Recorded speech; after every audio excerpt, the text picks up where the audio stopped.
Hello, my name is Sylvia Hooper. I am the founder and assistant director of Foster Parent Advocacy Foundation, Inc. It's also noteworthy to mention that I am a former foster youth, a social worker, and an activist. I started this organization 4 years ago with my co-founder, Doran Matthews.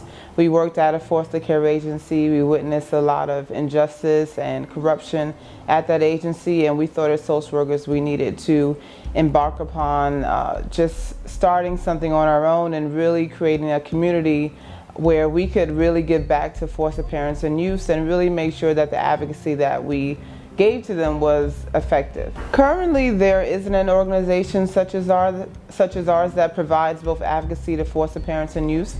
There are advocates that are assigned at the various foster care agencies, but they can only do but so much. We can really go in and make sure that the youth and the foster parents know about their rights, that they know exactly what their needs are. We really can provide for the services that the agencies aren't doing. So we can really hold the agencies accountable. So that's something that an employee working at the agency can't do.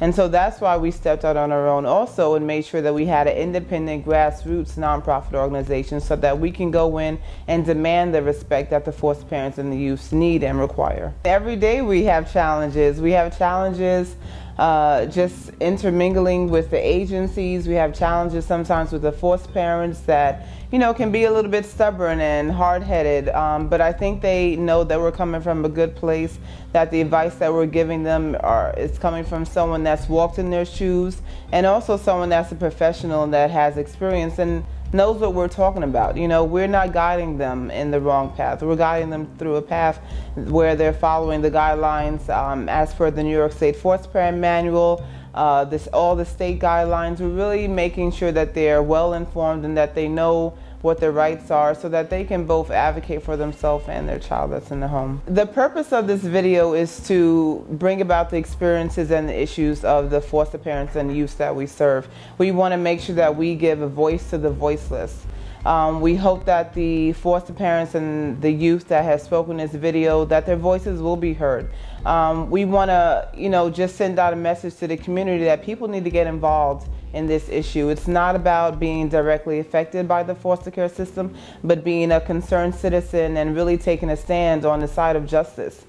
Justice is not being served. On a daily basis, corruption is occurring, injustice is happening, issues are being swept under the rug, and so we stand out as I said before, social workers, activists, people just involved in the community that take an interest in the foster care system to just take a stand, to err on the side of, just making sure that people are aware of what's going on and that we're doing something about it. We want to hold the agencies accountable, but we also would like to work with them. We would welcome to work with ACS, but they have to acknowledge the work that we're doing and that we're trying to make it possible for the youth to age out in the most positive way and to make sure that the foster parents get their needs met. The agencies really don't want us to exist. They don't want us around. They don't like the fact that we're basically airing their dirty laundry. By the foster parents and youth coming to us, we now become aware of what's going on within the individual agencies. But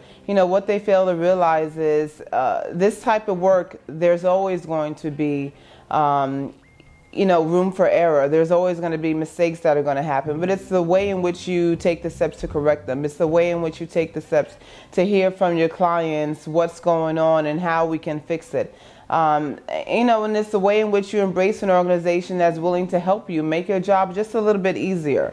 So, we ask for the commissioner, for the agencies to challenge themselves in working with organizations such as ours and allowing us to go in and advocate for their foster parents and youth, because it will, at the end of the day, strengthen the families and make their job easier. As I had mentioned before, I am a former foster youth and adopted child. I was born into the foster care system. I had really wonderful adoptive parents, and so again, that's that sense of giving back, because I want to make sure that I support and advocate for the good foster and adoptive parents that are out there, because they do exist.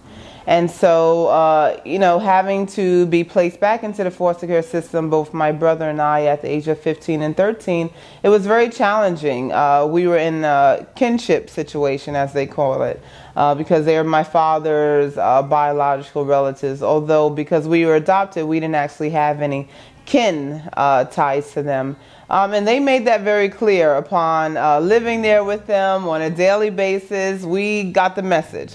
And so it really made me question at a young age that, someone should just be coming to the home, checking in on us, seeing how things are going, seeing if there are any issues that needed to be addressed, seeing if there were any concerns of abuse or neglect. And more importantly, my education was very important. And so, by the time I got to my senior year of high school, I said, well, someone going to help me plan for college. I guess I'll be doing that on my own. So, as a youth, as a former foster youth, I definitely obviously can relate to the youth that are growing up in the foster care system now. And that's why I really, really advise them to make sure that you make education your priority, that you really strive to make your life successful for yourself, not for anyone else. And that, when you have people that are supportive in your life, you hold on tight to them, because there will be very few of those people if you're lucky. And so, what concerns me is that the youth fall through the cracks throughout this entire system. No one asks them any questions. They don't ask to be placed in this predicament, but they're in it, and so they kind of have to make the best out of the situation that they can. And so that's why youth really need to focus on themselves, focus on knowing what their rights are, and really make sure that if you're in a situation where you're not safe, where you're, neglected, whether it's your aunt or a grandmother or, a stranger that's taking you in, that you speak up for yourself, you let someone know, and you make sure that you don't stop until they do something about it. My name is Tamika Willis. I'm a foster mom. I've been a foster mom for at least a year and a half. February 1st will make 2 years. With the agency that I'm with, I have 2 children in my home currently. What I really don't like with the agencies is that, they tend to change up a lot of rules and different things like that. To me, they don't really act sometimes in the best interest of the child. It's more about their job, and I don't feel like they support the parents as they should, foster parents, and the job that we do, as in, taking that role as a mom and caring and loving for the child, that they don't really support us the way they need to, and the job that we do with them. When they come into your home, and being that they feel that they are workers, that they can control you and tell you what to do and how to be in your home, and they have no respect for the foster parents. I have experienced that pretty much with 2 of the caseworkers, and they were very disrespectful to me in my home.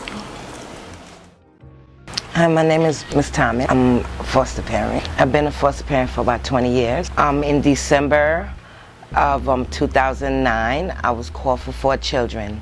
Okay, everything went well in the beginning.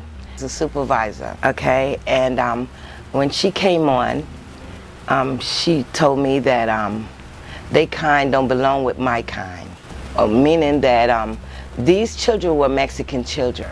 Okay, and that's what I gathered, She said they kind don't belong with my kind. Days and time went by. It was a lot of harassment from her, a whole heap of harassment. It was a nightmare. She would tell me to give them back. And one day I took the children to the doctor, the 2 youngest children to the doctor. The worker came to my home, not knowing, well, they normally pop up whenever, the worker will pop up. That's what went on with me. She will pop up whenever she wants to pop up, which it was fine. Okay, but one particular time, the worker popped up. It just so happened that I was at the doctor with the children. And I was coming back home, and I got a call on my phone saying, Miss Thomas, open up the door.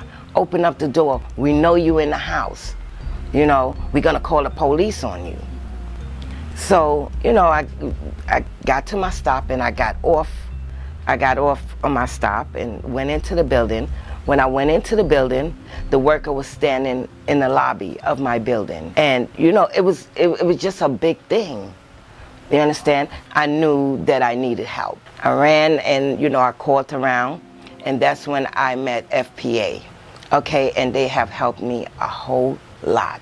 Well, they would come to me to court. They would, to the visits, they would send someone with me to the visits. Okay,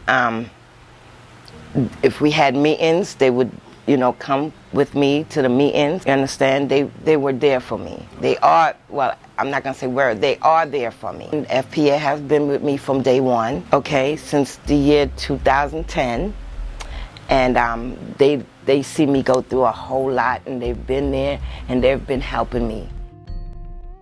Hi, my name is Tracy Breaker. I'm a kinship foster parent for 4 years for 2 boys. They're my nephews, actually. One, Darren, was 2 weeks old, and Jaden was 1.5, and now they're 5 and 4. I don't have any biological children, so I stepped in to help my family. The agency do more hurting than helping the children, and actually the parents in need, and just as well, they hurt the children just as well. Okay, I came to this Foster Parent Advocacy Foundation. I joined it in March of 2012 because I was in desperate need of support. When I came here for the support, I wanted a new caseworker because the caseworker that I did have current, she was like trying to take the children away. Threaten the children, tell them if they're not being good in school. She'll put one outside the door and say, this is where you'll be if you don't listen to your mom. Coming to the schools, antagonizing the children, threatening me, you know, and I couldn't take it anymore. And I kept complaining. I had reached out to other organizations, but they wasn't successful as Foster Parent Advocacy Foundation. And I came and I met them, and things had turned over for the better for me and the boys of removing the caseworker. And I mean, I had to go through a lot before I came to this organization, being that I came to get support from the outside of the agency and not using their support group because they all in cahoots together. You just can't get no help at all. Your voice can't be heard, because if you tell one person, the other person knows, use a power and authority, or for the wrong reasons and or for the wrong purpose. But they helped me. They helped the caseworker get off the case.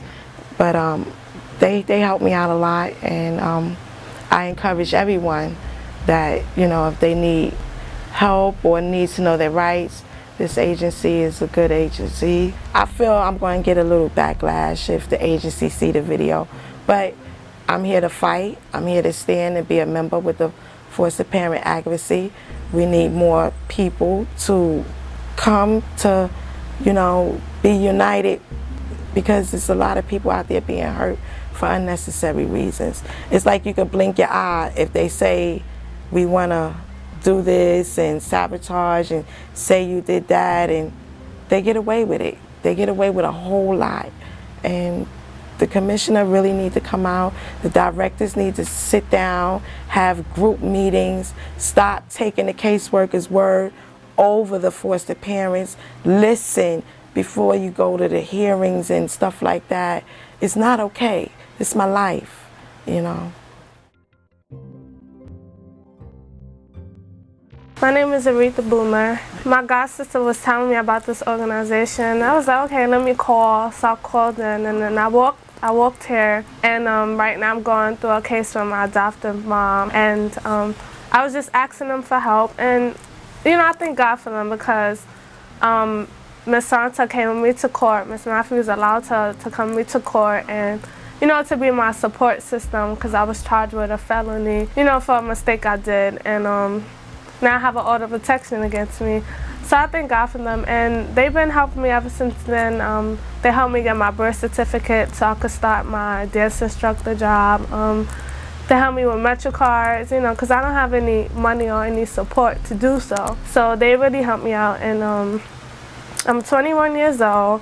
I was placed in foster care at the age of 6 due to abuse of my birth mother. I don't know my birth dad.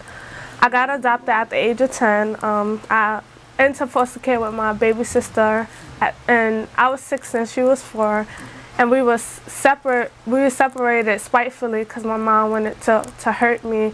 And as I got older, I didn't find out my rights until I probably into college. And I only found out because I met a friend who was in foster care. She was like, yeah, they pay for my books, they pay for my tuition, you know, everything's free. And I'm like, what? Like, my mom is refusing to pay for books and she's getting all this money, so that's how I found out.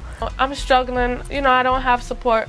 The only people that's really supporting me is FPA, and I thank God for that. And I feel like the people that's supporting me are the people that's supposed to support me. Like, this is God ordained, and it's hard, but, you know, I hope the commissioner do something about it because we need help. You know, don't forget about adopted children once they turn 21, because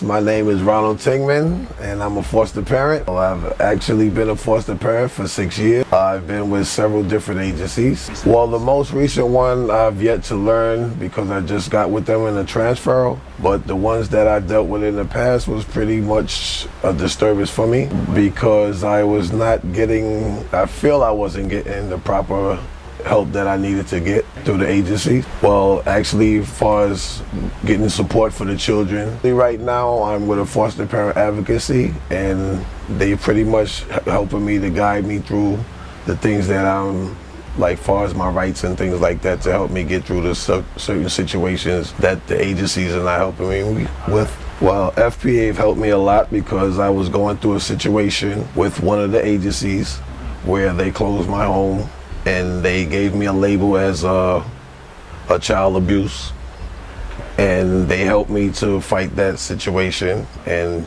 it was substantially beat. Well, first of all, what they should do is hear our voices, because I mean, like, there's a lot of things that we try to reach out to them with that they turn their heads to, that should be paid more attention to, and I guess just like support us in the things that we do for the children. They give me a strong platform to stand up and deal with my situations a little stronger because I have a backup now, you know, which is very strong in helping me to get through the problems when I have them with the agencies.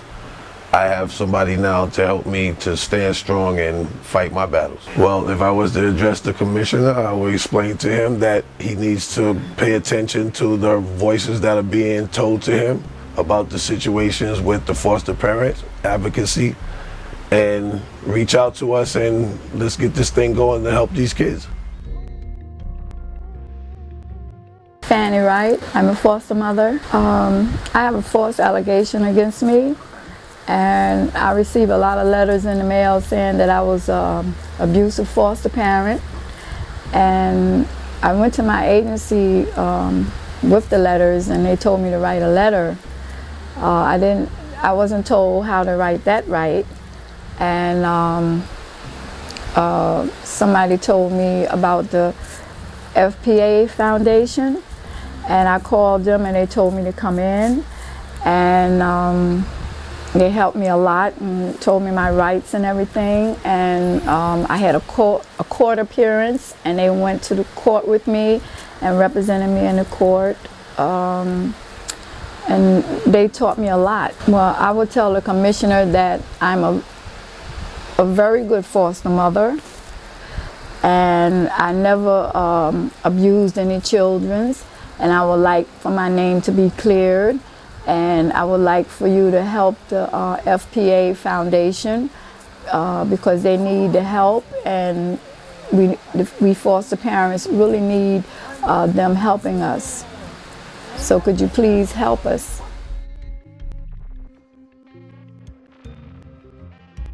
Andrea McMillan. I'm a member of the agency FPA. Well, my mom was a foster mother, and she was kinship. And she had foster children. She had my cousins, and she turned them back in, and a lot of false allegations and abuse case was going on. Well, through my mother, when they removed the kids out of the home, we were referred to come here. Someone referred us, we saw them at a rally, and someone gave us a flyer and said, come to the agency. We told them about our situation, what happened with the foster care agency. Well, I feel that they give the foster mothers a run around. They don't support them. They don't help them. They leave them hanging. They don't give them any information. They put children in the home, and the foster parents don't know what to do. They have no answers. Commissioner, foster parents need help. They need agencies that is for the parents, like FPA. They help the foster parents. They help us and support us. They support us with what we need about learning about foster children, new parents, and everything that we need. We need support. My name is Jocelyn Tevno. I'm a foster mom. I've been a foster mom for 1 year and 2 months. At first, I feel that they were working with me, but now I don't feel that they are working with me anymore. I feel that they are working against me for whatever reason, because at first I came into foster care for teenagers, those that nobody wants. I wanted to adapt, so I said, okay. I saw something, I took the class before and I had stopped. And like in October is foster care thing. I was watching TV and I saw a 14-year-old white boy who says, the reason why I haven't been adopted because I am a teenager now and nobody wants to adopt us. Not all foster kids are bad. That's why I went back and took the class over and studied. I said, you know what? Because I wanted small kids and I couldn't handle small kids. I said, okay, I'm gonna give up, I'm not gonna do it. But after that boy, he always flashed in front of me. Every time something happened, I said, this is it, I'm not doing it anymore. And I see that kid saying, you know, stay, we need you. And that's the only reason why I'm still here. They has an OSI on me now. For some kids, for small kids that I didn't want, they placed them in my home anyway. And the mother came over my house. She called the police and sent them directly to my home. She came in front of my house, wanted to snatch her kids away from my house. Okay? And now they have something. She called for some kind of abuse. So now, when I called the agency, I said, an SES person was in my house, came to my house, what's going on? The agency told me, oh, don't worry about it, you are a good foster mom, we believe in you, you blah, blah, blah. Okay, now, I didn't know they snatched a kid from me. When I went to the agency with him, he was crying, he came in and hugged me. He said, I never wanted to leave you. I don't know why they did that to me. And up to today, he kept asking, why? And I kept asking the same thing. Commissioner, if I could face you, what I would tell you is, foster mom we need support. We don't get no support from our agencies. They're telling you one thing and they do something else. I am here to adopt, or if a kids come to my home, I don't want that kids to be bounced like a baseball bat. A baseball, from home to home. When they come to my home, I want my home to be the last home until they go back home or until I adopt them. Thank you.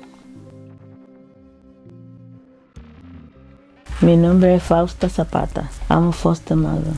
3 over 4. Okay, el problema es por un niño de 5 días nacido.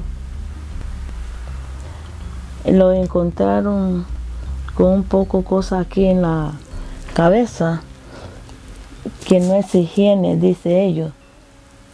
I'm cleaning it back again. So, hay una I don't know the name. Ella no quiere, she no like me because yo le dije que yo estoy allí no por dinero, sino por my heart, to help kids. Entonces eso no le gusta. Entonces ella tiene algo por mí. Entonces ese bebé vino de 4 pounds. Cuando ella lo miró, 11.5 pounds. Beautiful baby. Ella lo puso a otra persona. I'm crazy. My daughter sent to my country. He come back. I know advocacy here. I know her before long times ago. I know her because one day I saw her in the agency.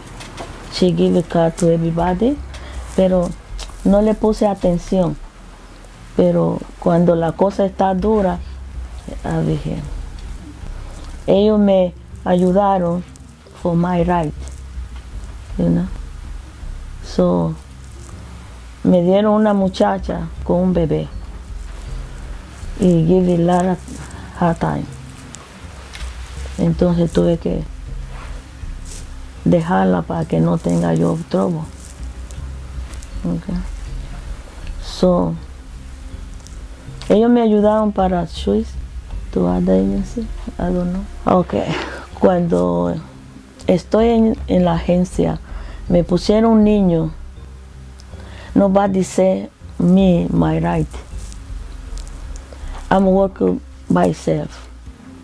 Cuando ellos ven todo que anda bien o ellos me ponen un stop para no seguir porque ellos creen, bueno, discrimination, mejor dicho, me discriminaron, tal vez por old person o I don't know, o por lo que yo digo la verdad. That's it. My name is Estelle Johnson. I've been a foster mom for over 25 years. Well, I'm not with an agency right now. I've been falsely accused of inaccurate guardianship and a lack of supervision. In 2007, I was charged with inaccurate guardianship and lack of supervision. But in 2012, the same agency that made these false allegations against me was the same agency that begged me to take my niece, who was a troubled child, who was a runaway and was going to jail and was completely out of control. I took her into my home. I loved and cared for her. I spent sleepless nights with helping her with her homework. I went to therapy with her, and I also helped her with her schoolwork. I made sure that she got to school. She was neat and clean and was on time.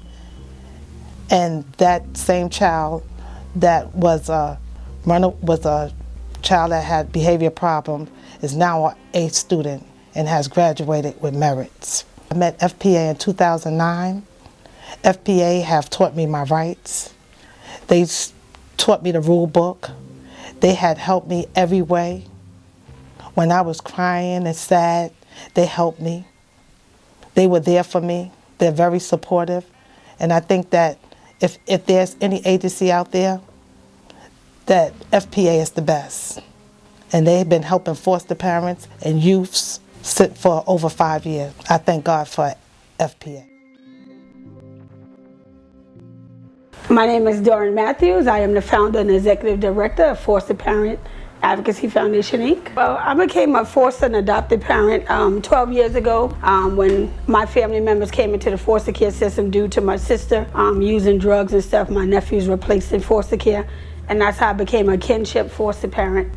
After that, I decided to adopt them, and then I went on and taken other foster children inside my home after that. It was challenging, but rewarding at the same time. I took a lot of educational classes on how to work with children with trauma and children who have been abused. Well, FPA was started in 2008 when I worked inside a foster care agency. I was the foster parent advocate, and Ms. Hooper, she was an intake caseworker for a foster care agency in Harlem. We found ourselves being isolated because there was a lot of injustices going on inside the foster care agency toward the foster parents and foster youth. So we decided to report it. We did let the executive director know. We let the HR department know what was going on, but nobody would listen to us. So we decided to set up a meeting with ACS to speak to the monitor to let them know what was going on inside the agency. So at that time, they had a meeting, everything was swept under the rug, and we decided to start our own organization. It's 2008 we started, so it's been 5 years now. We've been we service the 5 boroughs, and pretty much we never turn a foster parent or a foster youth away. What we do is we provide an advocate to each foster family. If a foster parent or a foster youth calls us for intake, we assign an advocate that will work with that foster parent or foster youth and make sure that they go back to the agency to address any issues that that foster parent or foster youth is having with the foster care agency.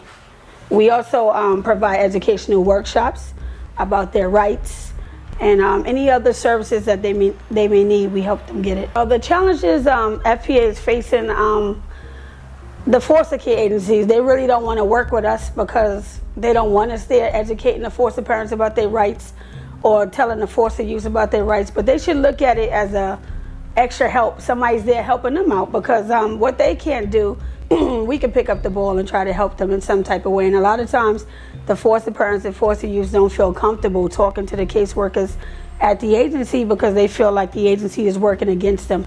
So this is why they reach out to us for assistance and support. I would tell the foster parents or the foster youth that they should learn their rights. It's very important that they read the foster parent manual, because inside that manual has all the policies and procedures that the agencies must follow and that the foster parents must follow. And if you're a foster youth, they have rights that the agencies are not telling them about, that they need to know about. The agencies should be providing their foster parent with that manual. They should, but a lot of times they're not receiving that manual, so they don't know what to do because they don't know what steps to take because they don't have the manual. Well, we give educational workshops on the manual, so what you could do is if you give us a call or you check out our website, we have educational workshops on the foster parent manual where Ms. Hooper gives a class on all the steps that are inside the manual. A lot of foster parents are getting false allegations, and the agencies really can't help them because they must stay neutral. So we find a lot of foster parents reaching out to us for support,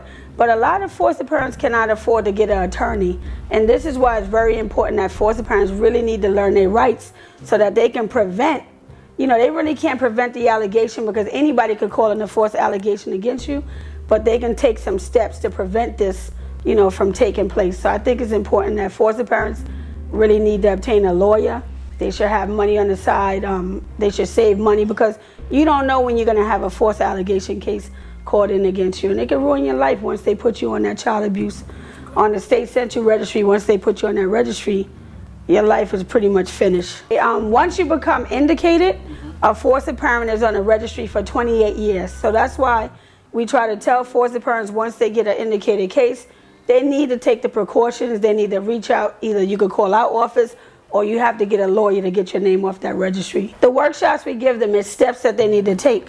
If they do get a case, we tell them all the steps that they need to take to try to get their name cleared. And most of the cases that come back, about 90% of the cases that come back, they come back unfounded. So that's a good thing. We have the workshops during the week, sometime from 5 to 7:30, or on a Saturday. We have workshops. If you look at our website, we have a different calendar with the times and the dates that we're going to be having the workshops.